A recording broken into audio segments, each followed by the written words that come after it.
20 years of excellence in cancer care. Mahatma Gandhi Cancer Hospital and Research Institute, Visakhapatnam. మీరు normal హీరోలుగా life start చేసిన చాలా మందిని హీరోస్ని చూశారు. వాళ్ళ సినిమాలలో కూడా ఒక ఫాదరో బాబాయో అన్నో వేషం వేశారు. ఎన్నో సినిమాలు ప్రభాస్ కావచ్చు, అందరు పెద్ద పెద్ద హీరోలు. ఇప్పుడు వాళ్ళు pan India pan world stars అయ్యారు కదా. ఎలా ఉండేది అప్పటికి ఇప్పటికి వాళ్ళ మధ్య డిఫరెన్స్? ప్రభాస్ అంటే ఏమని చెప్తారు?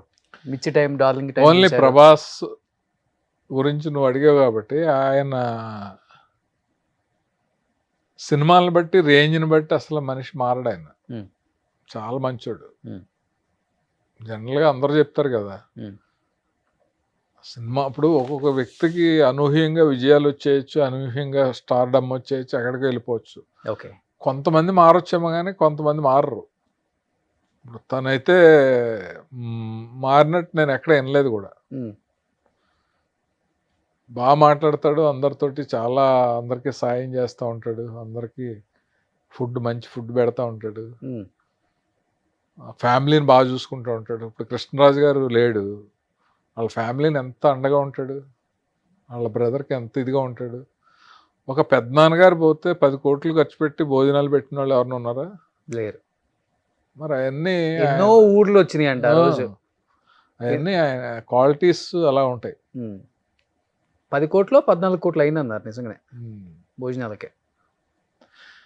పెద్ద హీరోలు ఎవ్వరు స్టాండర్డ్గా ఇప్పుడు బాగా మంచి పేరున్న హీరోలు ఎవ్వరు కూడా ఎగిరెగిరి పడరు. కాకపోతే కాంపౌండ్ లో కొంచెం వీళ్ళు ఎక్కువ అంటే మేనేజర్స్ పిఆర్ ఎక్కువ చేశారు, దూరం పెంచేశారు. ఇప్పుడు వాళ్ళు చేసే అడావుడు తప్ప.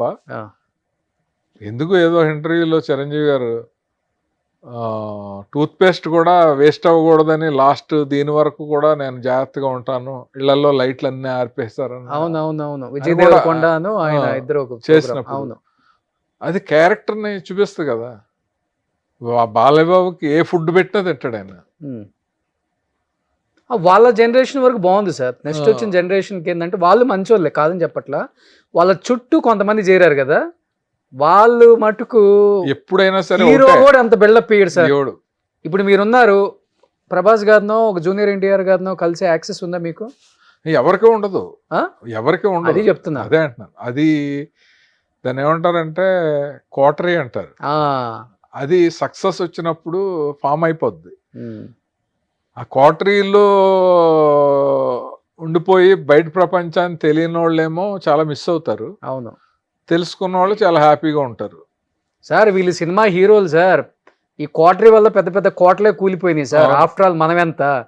అవును, అంత పెద్ద పెద్ద రాజకీయ నాయకులే డిపాజిట్లు లేకుండా ఓడిపోయి ఖాళీగా కూర్చోంటున్నారు. రాష్ట్రాలు వెళ్ళిన ముఖ్యమంత్రులు ఎంతమందిని చూడలేదు సార్. ఏంటో లేదు సార్, మీరు అన్నట్లుగానే క్వార్టరీ వచ్చిన తర్వాత హీరోలకి, ఫ్యాన్స్కి, లేకపోతే కొంతమంది క్యారెక్టర్ ఆర్టిస్టులకి చాలా చాలా చాలా చాలా చాలా చాలా గ్యాప్ వచ్చేసింది.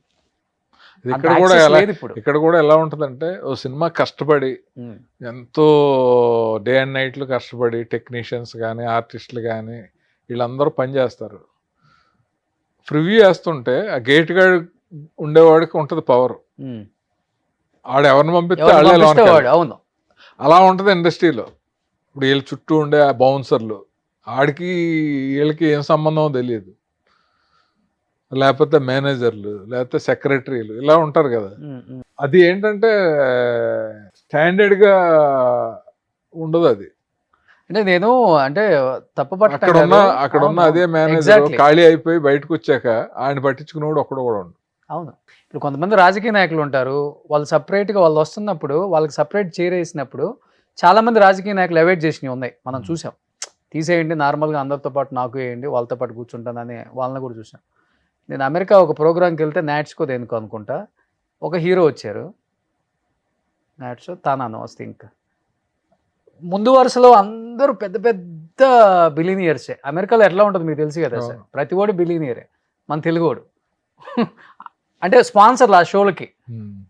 హీరో వస్తున్నారని ఆయన చుట్టూ ఉన్న క్వార్టర్లో ఉండే కొంతమంది ఎవరో చెప్పారని అప్పుడు దాకా హ్యాపీగా ఉన్న లైను ఒక పావు గంటలో చెల్లా చెదురు చేసేసి వచ్చిన కొంతమంది పొలిటీషియన్స్ని అటెళ్ళండి ఇటెళ్ళండి, అక్కడ బ్లాక్ గోడ్స్ మనకు తెలియదు కదా వాళ్ళకి, వీళ్ళు ఎవరో కూడా నెట్టేయటం తోసేయటం ఇలా పెట్టి సర్కిల్ని పెట్టేశారు తాళ్ళు గీళ్ళు అన్నీ ఐరన్ రాడ్స్ పెట్టేసి మిడిల్ వరకు 2 సోఫాలు వేశారు. అవును. షో అయిపోయే వరకు ప్రతి ఓడు తిట్టుకోవటమే సార్. అది చాలా మంది సఫర్ అవుతారు. అది అది ఇండివిజువల్ గా కూడా ఎలా ఉండాలంటే, సపోజ్ నా విషయంలో చెప్తున్నాను నేను. మా ఊరు, నేను ఒక కుగ్రామం నుంచి వచ్చాను కదా. సో ఇక్కడ ఒక ఐడెంటిటీ ఉంది మనకి, ఒక సెలబ్రిటీ హోదానో లేకపోతే ఒక ఇన్ని సినిమాలు చేశారనో ఒక హిస్టరీ అని ఉంది. మా ఊర్లో ఇంత కూడా తెలియదు. నేను వెళ్తే అసలు చూపించను. అప్పుడు ఎలా ఉన్నానో అలాగే ఉంటాను. ప్రతి ఓళ్ళతోటి క్లోజ్గా మాట్లాడతాను, ఇంటికి వెళ్ళిపోతాను. నా ఫెయిల్యూరు నా సక్సెస్ వాళ్ళకి తెలియదు.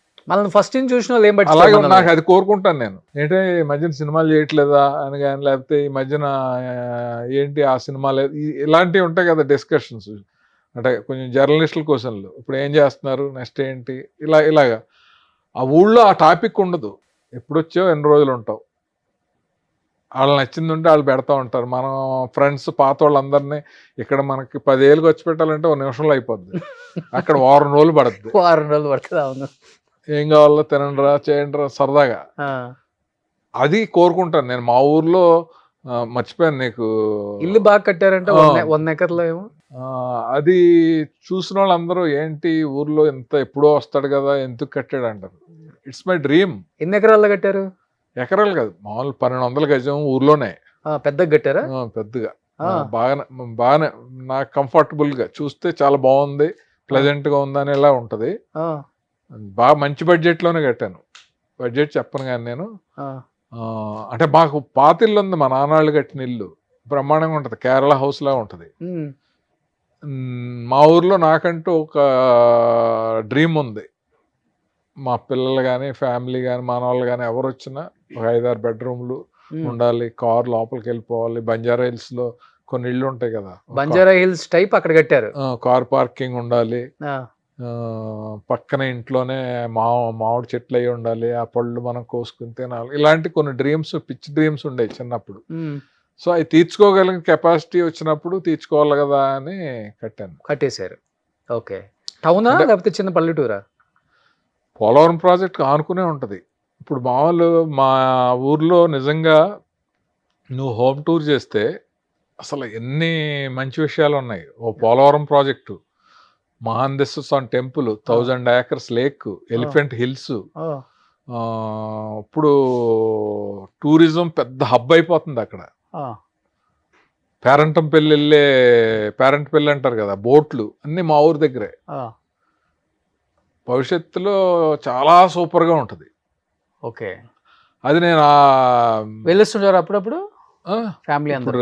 27th వెళ్తున్నాం మేము. ఓకే. వెళ్ళి 1 వారం రోజులు 10 రోజులు అలా ఉంటాం. సో ఇప్పుడు అక్కడే వంటమ్మ కాలక్షేపం ఎంజాయ్ చేస్తున్నారు, చుట్టాలు, రిలేటివ్స్, ఇంకా నేను చెప్పాను కదా అన్ని మూమెంట్స్. రేపు షూటింగ్ ఉంది 4 రోజులు అయిపోద్ది, అయింది మన్నాడే బయలుదేరి వెళ్తున్నాము. అక్కడ మా మామగారు ఊర్లో కొండేపూడి అని ఉంది, జాతర చాలా బాగా చేస్తారు, 12 ఏళ్ళకి ఒకసారి వస్తుంది. ఓకే. వాళ్ళందరూ ఇన్వైట్ చేశారు, అక్కడ సరదాగా గడుపుతాం, అందరూ కలిసి వెళ్తాం. మళ్ళీ 3వ తారీఖు షూటింగ్ ఉంది, 1వ తారీఖున బయలుదేరి వచ్చేస్తాం.